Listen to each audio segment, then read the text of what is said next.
En este video vamos a analizar brevemente la antigüedad de los textos de la religión hinduista y de la religión mazdeísta, puesto que hay una discrepancia de fechas relativas al asunto de la antigüedad de los textos de estas religiones. Y también vamos a analizar, aunque sea brevemente, el tipo de escritura en que se encuentran contenidas las verdades tanto del hinduismo como del mazdeísmo. Para el efecto vamos a utilizar la bibliografía de la Sociedad Teosófica, específicamente un libro de la filósofa inglesa Anna Besant, que se llama Las 7 grandes religiones. Como es bien sabido, la Sociedad Teosófica fue fundada por la filósofa rusa Elena Blavatsky. Ella es autora de un libro muy famoso que se llama La Doctrina Secreta, donde da varias de las claves para decodificar los libros sagrados de todas las religiones, sobre todo de la religión hinduista y mazdeísta, que son pues de la misma rama, de la misma especie. El mazdeísmo se supone que es una rama del hinduismo, y ella dio, como ya dije, varias de las claves para decodificar los libros sagrados, sobre todo la clave cosmológica, que son las 7 etapas del universo, la clave antropológica, que son las 7 etapas del proyecto humano, la clave numérica, etcétera, etcétera. Este libro pues empieza en el capítulo donde Anna Besant trata sobre el mazdeísmo y dice lo siguiente: una de las discrepancias entre el conocimiento oculto y la ciencia oriental, que en estos últimos años ha empezado a estudiarse en Occidente, es la cuestión de la antigüedad de las grandes religiones. Cuando se trata del cristianismo o del budismo, la cuestión se limita a 1 o 2 siglos. Pero respecto del hinduismo y del mazdeísmo, o zoroastrismo como también se llama, surge entre orientalistas y ocultistas un conflicto sin trazas de terminar, pues seguramente los ocultistas no mudarán de opinión y los orientalistas solo cejarán paso a paso según el descubrimiento de ciudades antiguas y de antiguos monumentos que les vayan disuadiendo de su error. Este proceso es lento, pues el hinduismo y el mazdeísmo se remontan a lo que la historia llama la noche de los tiempos, entre comillas. El primero es la religión más antigua en la evolución de la raza aria, e inmediatamente le sigue el mazdeísmo. Dice la señora Besant: me propongo tratar de los cambios de opinión de los orientalistas, a fin de demostraros cómo retroceden lentamente, disputando el terreno palmo a palmo, siglo por siglo, a medida que nuevas pruebas señalan mayor antigüedad. Luego consideraré los testimonios ocultos para ver dónde colocan la religión del profeta iranio. Algunos autores suponen que este profeta, llamado algunas veces Zoroastro y posteriormente Zaratustra, y perdonen mis hermanos, dice ella, los hermanos parsis, los errores de pronunciación en que puede ocurrir mi absoluta ignorancia del lenguaje avesta, dice que floreció en el año 610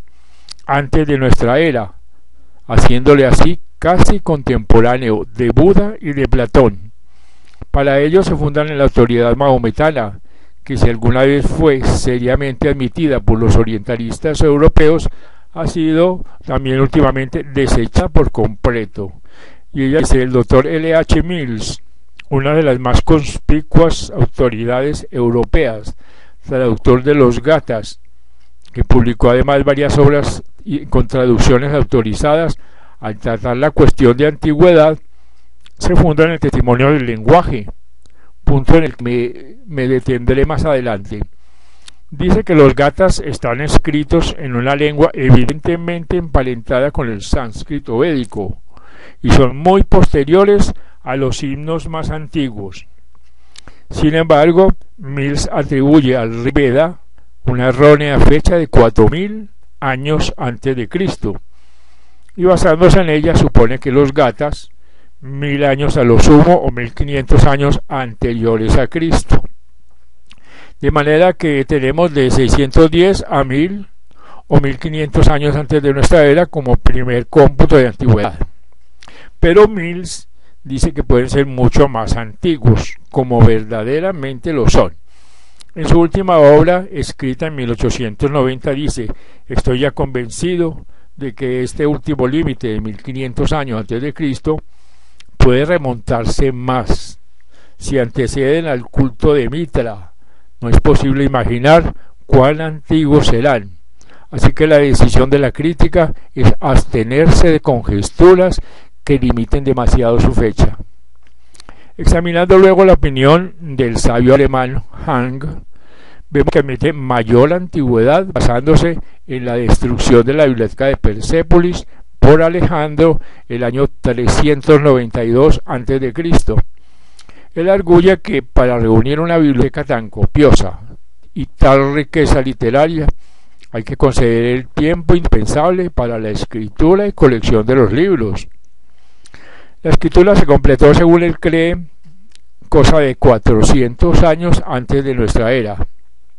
Y no es posible, dice, fijar la época de Zoroastro menos de 1000 años antes de Cristo, considerando más probable la fe de 2800 años, aunque bien pudiera ser mucho más. El Dr. Ham observa además: en ningún caso se le puede asignar fecha posterior a 1000 años antes de Cristo y pudiera encontrarse razones para suponérsele muy anterior y hacerle contemporáneo de Moisés. Luego dice: Plinio, que compara a Moisés y a Zoroastro, a quienes llama inventores de dos diferentes clases de ritos mágicos, va mucho más lejos y declara que Zoroastro vivió algunos miles de años antes de Moisés. Así pues, nos hemos remontado gradualmente desde 610 años a 1500 y de esta fecha a 2800 antes de Cristo, y posible es que date de mucho antes la primera proclamación de las famosas verdades del profeta Zoroastro. Sin embargo, el testimonio griego, que puede aprovecharse y que es valioso por anteceder a las opiniones de los modernos orientalistas, retrotrae muchísimo más la fecha. De esta forma, Aristóteles, por ejemplo, coloca la fecha del profeta 9600 años antes de Cristo, pues le supone 6000 antes de Platón. Generalmente podemos decir que esta es la opinión de los historiadores griegos, que asignan a las enseñanzas del profeta la fecha de 9000 años antes de la era cristiana. Continúa ahí diciendo: los actuales descubrimientos de los arqueólogos europeos ayudan mucho a reconocer mayor antigüedad al mazdeísmo, pues las últimas investigaciones dan mucha luz para relacionar la tradición zaratrustiana con la de Caldea, Nínive y Babilonia. Recordéis que en algunas publicaciones teosóficas, ante un artículo de Elena Blavatsky, mencioné algunos de los más recientes descubrimientos que se están haciendo en el país, donde esta religión dominó un día sin rival. Entonces vemos la historia de este país conservada en caracteres cuneiformes que se remontan por lo menos a 7000 años antes de Cristo, si no más, y posiblemente, según dice el descubridor, a 8000 años.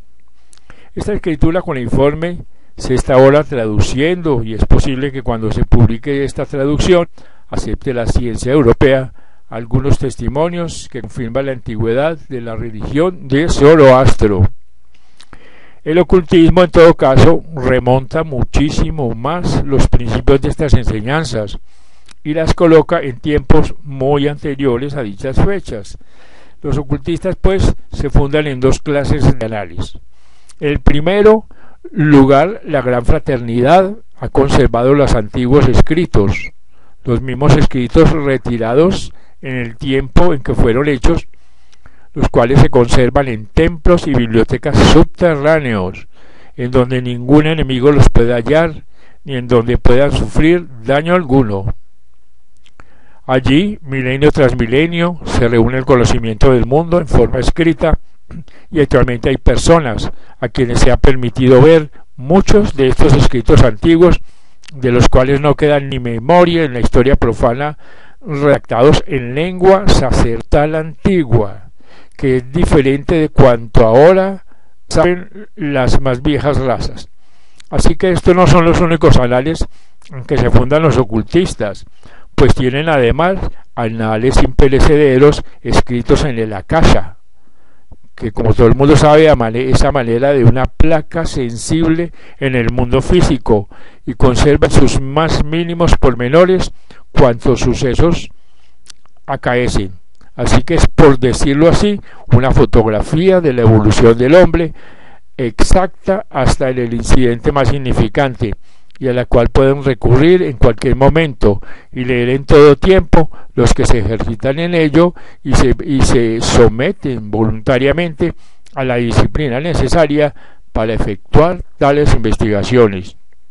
De este modo, pues, los datos pueden compulsarse por investigadores sucesivos y así tenemos el testimonio de los peritos que han estudiado los más antiguos análisis, que no ven en menos caracteres escritos, sino en escenas del pasado que se proyectan con exactitud, dotadas de vida, tales como ocurrieron. De este modo viven en el tiempo pasado los sucesos de la historia. Según estos análisis, sigue la señora Bizan, la religión, que modernamente se llama mazdeísmo o religión de los parsis, es, como ya se ha dicho, la segunda del tronco ario. Los iranios, nacidos en la misma cuna que la primera familia, se extendieron hacia occidente sobre el vasto territorio que comprende no solo la Persia moderna, sino el reino de la antigua Persia, a donde les condujo en su primera emigración el gran profeta Zoroastro, que fue para ellos lo que el Manú para toda la primitiva raza aria. Pertenecería a la misma poderosa fraternidad y era un gran iniciado de la misma logia adoctrinada por los maestros, los hijos del fuego. Muchos de vosotros habréis leído en los antiquísimos anales del libro de Cian, expuestos en la doctrina secreta, que los hijos del fuego eran los instructores de todas las grandes iniciados, llamados a su vez los señores de la llama. Zoroastro vino como maestro al principio de la subraza irania, para darle las antiguas verdades en forma apropiada a la civilización que debía producir y conveniente al tipo mental que iba a desenvolverse en ella, esto es, a propósito para educarla, determinar su evolución y desenvolver sus facultades del mismo modo que se daban a otros pueblos, otras creencias con idéntico objeto y análogas direcciones y enseñanzas. Así que este poderoso maestro, cuya presencia en el mundo se remonta a una época de cuya antigüedad se reirían respectivamente los orientalistas, descendió pues una serie de profetas que cuidaron del primer desenvolvimiento del pueblo iraní. Y en este punto advertiré que al hablar de semejantes profetas no se infiere que cada uno fuera un individuo distinto, pues la misma alma suele reencarnar una y otra vez con la misma misión, como sabéis muy bien por vuestros antiguos anales. Así pues, hombres tales como Vedavyasa no tuvieron muchos nacimientos en la tierra, porque estos hombres viven siempre en contacto con nuestro mundo, siempre están cuidando de la evolución espiritual de la humanidad y de tiempo en tiempo encarnan en un cuerpo de la época en que aparecen, sin dejar de ser el mismo gran maestro, la misma alma libertada, el mismo instructor poderoso que toma una y otra vez el mismo nombre para proclamar la identidad espiritual a los sordos oídos de los hombres. Y siguiendo esta serie de profetas, o más bien de este solo profeta, empezaremos a ver dónde comienza la tradición griega y comprenderemos que el Zoroastro de que habla Aristóteles 9600 años antes de lo que llamamos la era de Cristo, fecha relacionada con Platón, no con Cristo, era el séptimo de este nombre desde el primer Zoroastro, y no el primero como suponían los griegos, y como creo que con frecuencia se inclinan a creer muchos parsis modernos. Así pues, el que vino a restaurar y vivir la enseñanza que si un día ya amenazaba de desaparecer, era el séptimo de la serie de instructores. Posteriormente a este hubo otro Zoroastro en el año 4000 a.C., que volvió a reanimar la antigua doctrina y repitió las verdades esenciales, expresándolas otra vez con autoridad divina por medio del fuego sagrado, símbolo y verdadera voz de la divinidad. Así pues, al estudiar la serie de profetas, vemos que de esta antigua religión dimanó la gran ciencia, o sea, la magia, entre comillas, de los caldeos.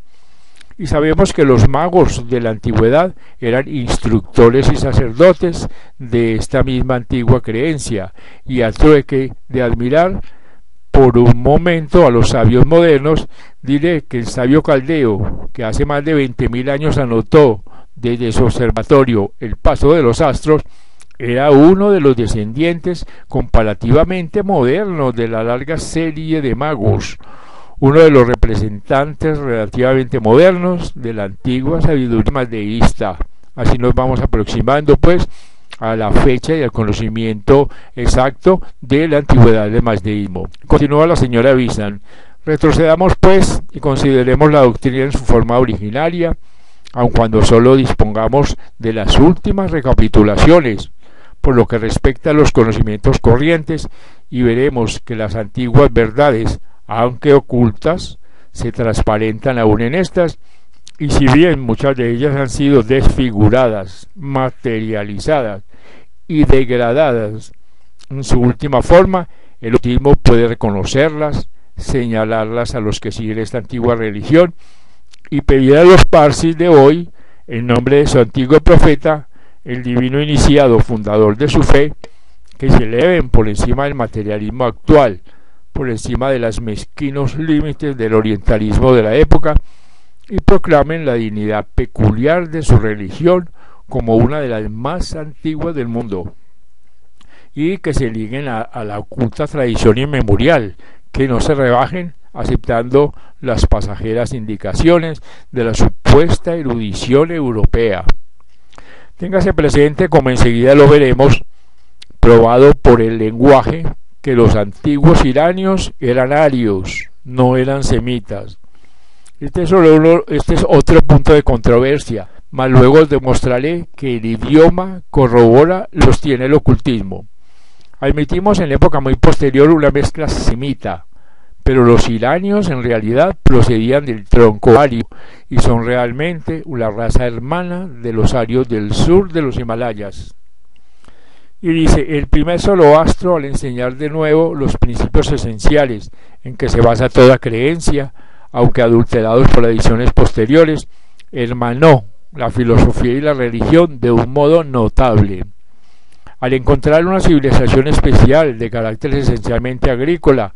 impregnada por completo de la idea práctica de la vida, destinada a educar prácticamente a los hombres en una creencia noble y en una moral sublime, no en la sola filosofía metafísica con la religión exotérica, sino que las entremezcló, de modo que es casi imposible hablar aisladamente de cualquiera de ellas.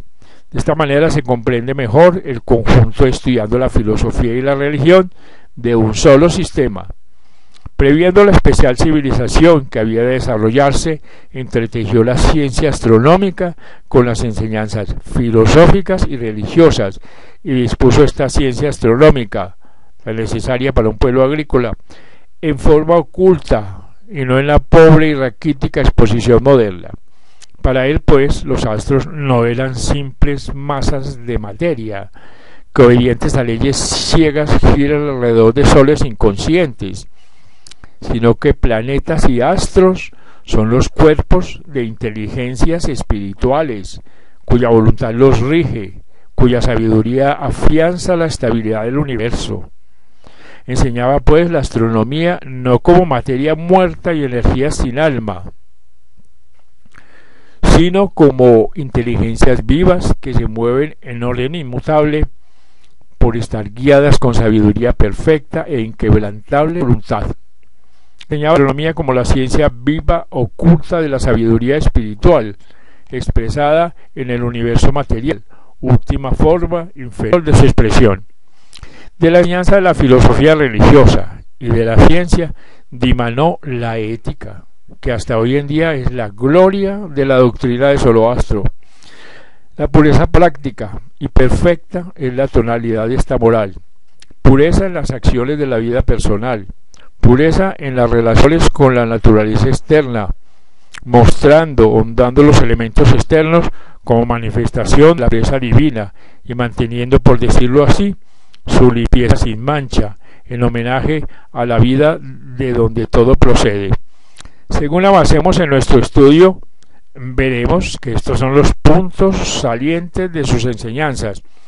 pero antes de tratarlo uno por uno, se ha de considerar la cuestión del idioma, pues necesitamos comprender algún tanto este punto a fin de seguir las enseñanzas a través de las diferentes obras que han venido a nuestras manos. Este es pues un breve resumen del estudio que puede hacerse sobre la antigüedad de la religión hinduista y mazdeísta.